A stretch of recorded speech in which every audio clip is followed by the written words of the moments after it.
Bismillahirrahmanirrahim. Assalamualaikum warahmatullahi wabarakatuh.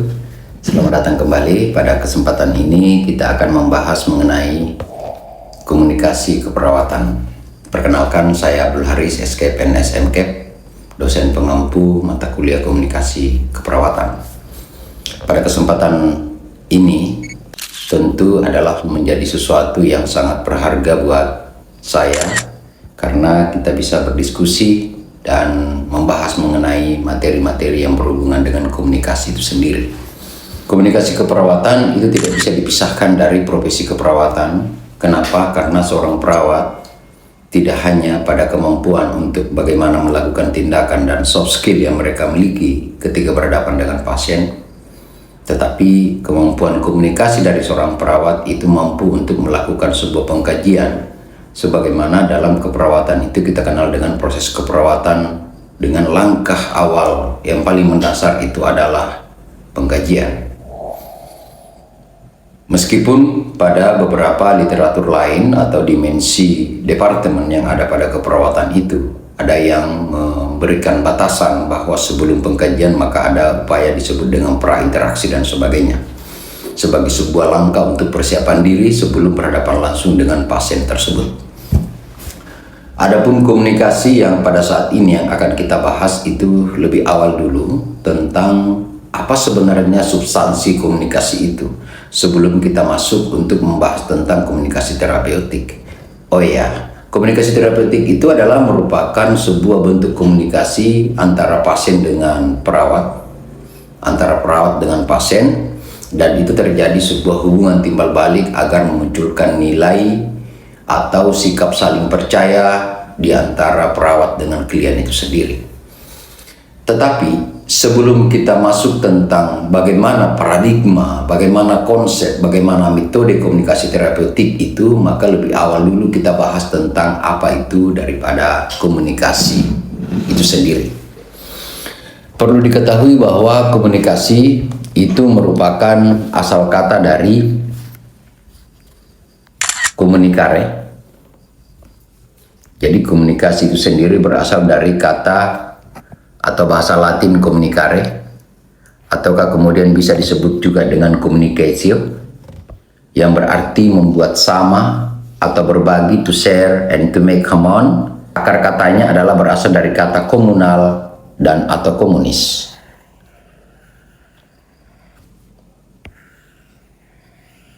yang bermakna berbagi dan membuat sama. Apa yang mau dibuat sama? Yang mau dibuat sama itu adalah informasi atau pesan yang ingin disampaikan. Untuk lebih mempermudah kita dalam pembahasan daripada definisi komunikasi, maka berikut ini ada beberapa daripada pakar yang memberikan pemahaman dan definisi tentang komunikasi itu sendiri. Yang pertama adalah Shannon dan Weaver pada tahun 1949. Itu memberikan batasan bahwa komunikasi adalah proses mentransmisikan informasi dari sumber kepada penerima melalui saluran komunikasi. Mereka memperkenalkan model komunikasi linear yang melibatkan unsur pengirim pesan, saluran, dan penerima. Dari komunikator,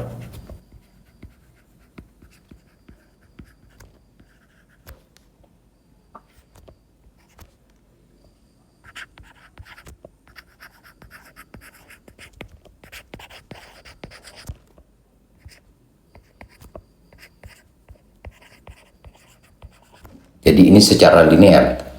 Komunikator yang membawa daripada pesan lalu disampaikan kepada komunikan. Siapa komunikator? Siapa komunikan? Komunikator adalah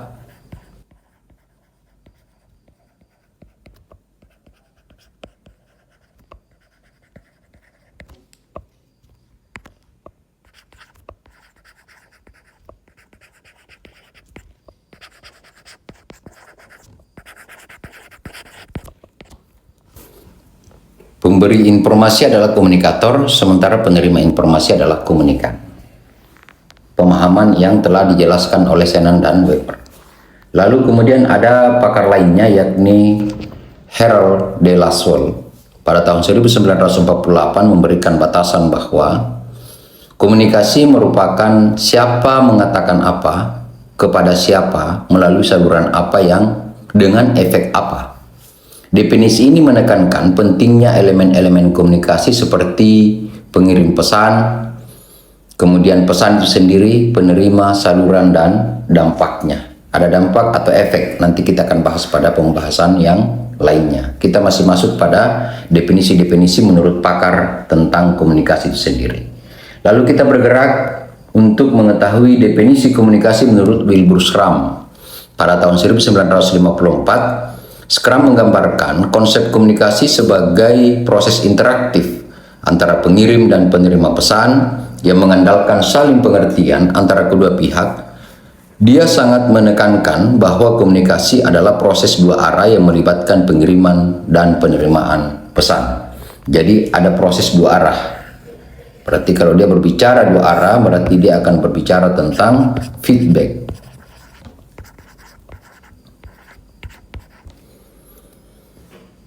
Feedback itu berasal dari komunikator, dari komunikan ke komunikator. Jadi dari penerima pesan kepada pemberi pesan ada feedback atau proses untuk melakukan klarifikasi dari informasi yang didapatkan. Gebner memberikan penjelasan tentang komunikasi adalah proses sosial yang melibatkan pertukaran simbol yang memiliki makna bagi individu yang terlibat dalam komunikasi tersebut. Jadi ada pertukaran simbol. Simbol itu adalah bisa dalam bentuk huruf, simbol itu bisa dalam bentuk gerakan, simbol itu bisa dalam bentuk gestur. Tentu pembahasannya berbeda ketika kita akan bahas, karena itu akan masuk pada substansi komunikasi dalam pengertian non-verbal. Lalu kita melangkah kepada definisi yang lain yang dijelaskan oleh David Caberlo pada tahun 1960, memberikan penjelasan tentang komunikasi dalam kerangka model SMCR, Source, Message, Channel, dan Receiver. Berlo berpendapat bahwa komunikasi adalah proses penyampaian pesan dari sumber kepada penerima melalui saluran yang dipilih, dengan fokus pada elemen-elemen individual. Lalu kita melangkah pada definisi berikutnya yang dijelaskan oleh Roger dan Kincaid pada tahun 1981, menjelaskan bahwa komunikasi adalah proses berbagi informasi, ide, atau makna dalam konteks sosial yang lebih luas. Komunikasi adalah bagian dari proses pembangunan pemahaman bersama antara individu. Lalu yang berikutnya definisi menurut Eugene White. Menurut Eugene White, komunikasi adalah proses pertukaran simbol yang bertujuan untuk menciptakan pengertian bersama di antara individu yang terlibat dalam proses tersebut. Ini dijelaskan pada tahun 1950. Lalu ada Frank Dance. Frank Dance mendefinisikan komunikasi sebagai proses yang berkelanjutan dan dinamis, yang melibatkan simbol-simbol verbal dan atau non-verbal, serta pengaruh dari sosial budaya, pengalaman, dan konteks sosial masing-masing individu dalam hal komunikasi. Berikutnya masih ada definisi yang dijelaskan oleh Charles Berger dan Richard Calabrese pada tahun 1975. Berger dan Calabrese mengungkapkan teori komunikasi yang dikenal sebagai Uncertainty Reduction Theory, yang menyatakan bahwa komunikasi adalah proses yang digunakan oleh individu untuk mengurai ketidakpastian tentang orang lain dalam interaksi sosial. Selanjutnya ada Paul Watzlawick, Janet Bipin, dan Don Jackson pada tahun 1967. Mereka mengembangkan teori komunikasi dalam perspektif pragmatik dan menyatakan bahwa komunikasi adalah proses yang selalu terjadi baik secara verbal maupun non-verbal yang terjadi dalam interaksi antar individu yang tidak dapat dihindari kecuali dalam kondisi ekstrim.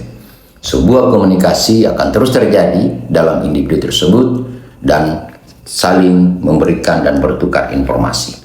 Definisi berikutnya dijelaskan oleh Joseph A. DeVito. DeVito mengartikan komunikasi sebagai proses di mana individu berusaha untuk mencapai pengertian dan pengaruh satu sama lain melalui penggunaan simbol, bahasa, atau tindakan. Dalam hal ini, komunikasi dianggap sebagai sesuatu yang tidak hanya melibatkan pertukaran informasi, tetapi juga melibatkan emosi, niat, dan reaksi yang saling terkait. Dari banyak pengertian tersebut dapat disimpulkan bahwa komunikasi itu merupakan proses penyampaian pesan atau ide maupun informasi kepada orang lain yang berposisi sebagai komunikan. Ada 3 unsur penting dalam komunikasi dari definisi-definisi yang disebutkan oleh pakar ini, yakni komunikator, pesan, dan komunikan. Pemberi pesan, pesan itu sendiri, dan penerima pesan. Inilah yang berinteraksi. Ketika terjadi feedback atau respon balik dari komunikan ke komunikator, itu disebut komunikasi 2 arah. Tetapi kalau hanya dari komunikator kepada komunikan, maka itu disebut komunikasi 1 arah. Nanti pembagiannya akan kita bahas pada video yang lain. Itulah definisi daripada komunikasi pada kesempatan ini. Ketika ada pertanyaan, silahkan diisi pada kolom komentar. Terima kasih. Assalamualaikum. Thank you.